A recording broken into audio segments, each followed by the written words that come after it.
Hello everyone, আপনারা সবাই কেমন আছেন? আলহামদুলিল্লাহ আমি ভালো আছি। তো আজকে বিকালবেলা আমি তেলপিঠা করলাম। আমার আবার মানে আমি খেতে পছন্দ করি না, আমি আসলে মিষ্টি খেতে একদমই পছন্দ করি না। সো আমার ছেলেরাও মিষ্টি খেতে পছন্দ করে না। আমি আমার আম্মুর জন্য আজকে তেলপিঠা বানাইছি। আমার আম্মু আজকে আসেনি, সো কালকে আসবে। তো ভাবলাম যে তেলপিঠাটা আজকে করি, যেহেতু আজকে আমি একটু ফ্রি আছি এবং আপনাদের সাথে শেয়ার করি।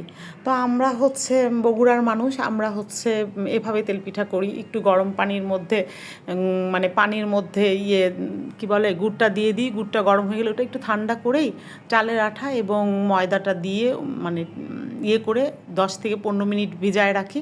তারপরে তেলপিঠাটা ওই যে কড়াইয়ে তেল দিয়ে, আমরা ফ্রাই প্যানে করি না, কারণ কড়াইয়ে করলে তেলপিঠাটা অনেক বেশি সুন্দর হয়, একটু মচমচার মতো হয়, খেতে ভালো লাগে। আর ফ্রাই প্যানে একটু ল্যাদ্দেদার মতো হয়ে যায়। সো আমরা কড়াই করি, অনেক ভালো মানে ফ্লেভার। এবং যখন তেলপিঠা করছি পুরা বাড়ি একদম গন্ধ হয়ে গেছে, এত সুন্দর গন্ধ, খেজুরের মোহো মোহো গন্ধে মানে আরও ভালো লাগতেছে। আমার পিঠাটা কেমন হয়েছে লাইক কমেন্ট শেয়ার করে পাশে থাকবেন। আল্লাহ।